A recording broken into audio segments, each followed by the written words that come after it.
അടുത്തത് വരുന്നത് maths, physics, chemistry. ഈ 3 ടെക്സ്റ്റും വലിയ ആവശ്യം വരത്തില്ല. ബട്ട് നിങ്ങൾ ഓർക്കേണ്ട കാര്യം എന്ന് വെച്ചാൽ ഈ 3 ടെക്സ്റ്റിൻ്റെ ആവശ്യം നമ്മൾ നീറ്റ്, JEE അങ്ങനത്തെ ഉള്ള കോമ്പറ്റേറ്റീവ് എക്സാമിന് ആവശ്യമാണ്. സോ നിങ്ങൾ ടെക്സ്റ്റ് വാങ്ങിക്കുവാണെങ്കിൽ സീനിയേഴ്സിൻ്റെ നിന്ന് വാങ്ങിക്കുന്നതായിരിക്കും കുറച്ചുകൂടെ നല്ലത്. അവരതിൽ പഴയ ടെക്സ്റ്റ് ആയിരിക്കും ഉണ്ടാവുക. ഇപ്പം ഞാൻ ജസ്റ്റ് ഒരു എക്സാമ്പിൾ പറയാം. നീറ്റിന് ഞങ്ങൾ പോയപ്പോൾ ബയോളജിക്ക് ഒരു ചാപ്റ്റർ പുതിയ ടെക്സ്റ്റിൽ ഇല്ലായിരുന്നു.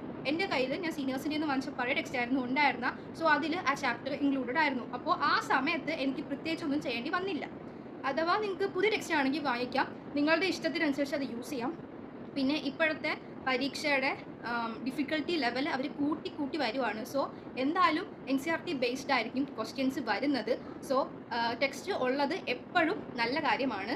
അതേപോലെ ടെക്സ്റ്റ് വായിക്കുക. ഇനി നിങ്ങൾ വായിക്കാൻ മടിയുള്ളവരാണെങ്കിൽ ഞാൻ പറഞ്ഞല്ലോ, മിനിമം നിങ്ങൾ 3 ടെക്സ്റ്റ് എങ്കിലും വാങ്ങിക്കുക. ഞാൻ പറഞ്ഞല്ലോ, ഇംഗ്ലീഷ്, സെക്കൻഡ് ലാംഗ്വേജ്, ബയോളജി. അപ്പോൾ മിനിമം നിങ്ങൾ ഈ ടെക്സ്റ്റെങ്കിലും വാങ്ങിക്കുക. മറ്റത് വാങ്ങിക്കാൻ പറ്റുവാണെങ്കിൽ അത്രയും നല്ലത്. നിങ്ങൾക്ക് സീനിയേഴ്സിൻ്റെ കയ്യിൽ നിന്നോ അല്ലാതെയോ വാങ്ങിക്കാം. പിന്നെ അല്ലാതെ വാങ്ങിക്കുമ്പോൾ കുറച്ച് റേറ്റ് ആവും, ഒരു 300 ഒക്കെ ഒരു ടെക്സ്റ്റിന് ആവും. ബട്ട് അത് നിങ്ങളുടെ ഒരു കംഫർട്ടിന് അനുസരിച്ച് ചെയ്യുക. അപ്പോൾ ഇനി എന്തെങ്കിലും ഡൗട്ട് ഉണ്ടെങ്കിൽ ചോദിക്കുക. ഇന്നത്തേക്ക് ഇത്രയേ ഉള്ളൂ. ബൈ.